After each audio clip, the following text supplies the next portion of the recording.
Assalamualaikum warahmatullahi wabarakatuh. Selamat sore sahabat-sahabatku semua, khususnya para subscriberku. Apa kabar? Saya berharap semua subscriberku selalu dalam lindungan Allah Subhanahu wa taala, dimurahkan rezekinya, dipanjangkan umurnya, dan diberikan kesehatan baik lahir maupun batin.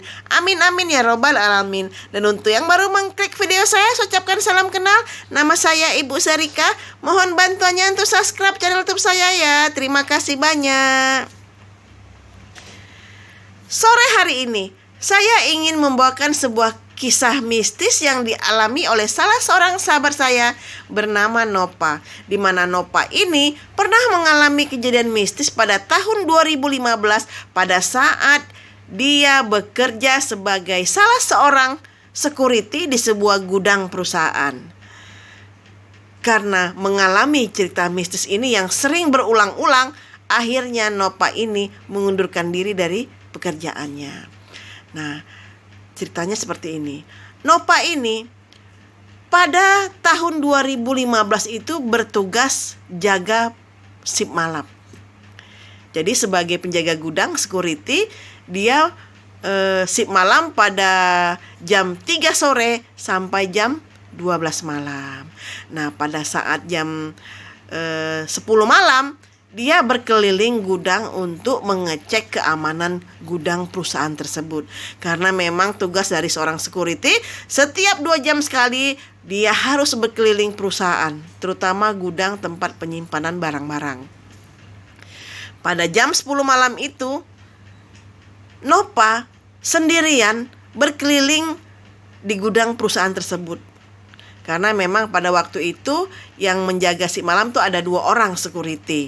Jadi yang satu berjaga di pos.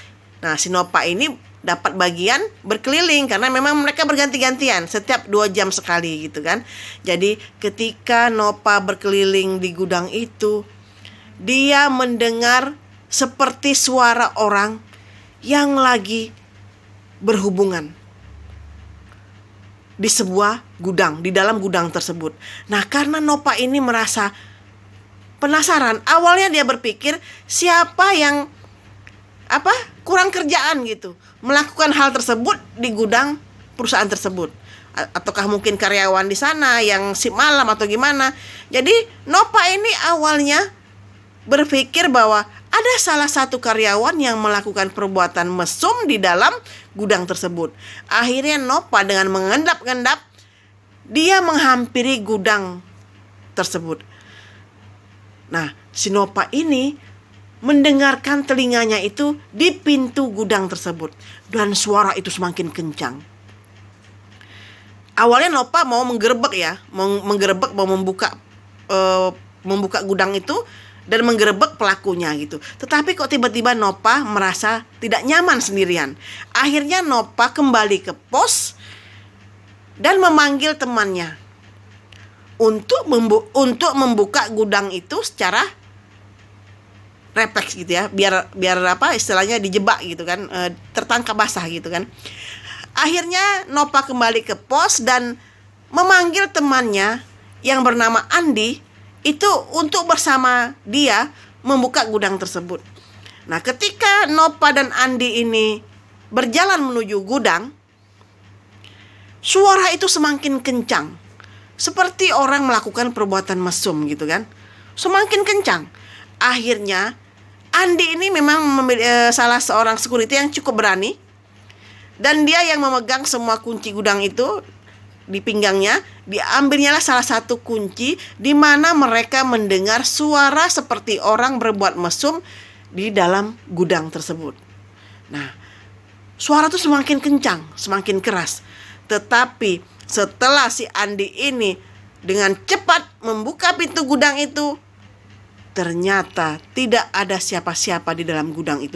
Dan suara orang melakukan perbuatan mesum itu hilang. Tidak ada suara sama sekali. Andi dan Nopa berpandangan dan merasa aneh. Padahal mereka betul-betul mendengar suara orang lagi berbuat mesum di dalam gudang tersebut.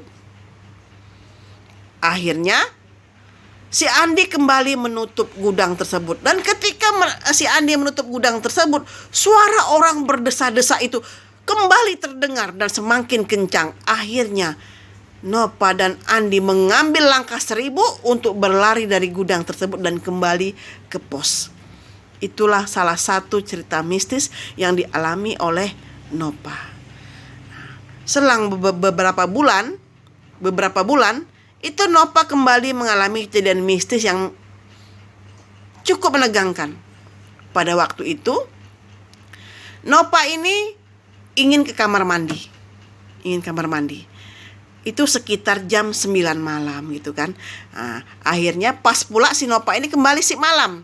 Pulang jam 12 ya, masuk jam 3, pulang jam 12. Ketika Nova ingin ke kamar mandi dan lagi berjongkok dalam kamar mandi, dia mendengar seperti suara orang mandi di kamar mandi sebelah. Dan itu jelas sekali, bunyi orang menggayung air untuk mandi gitu.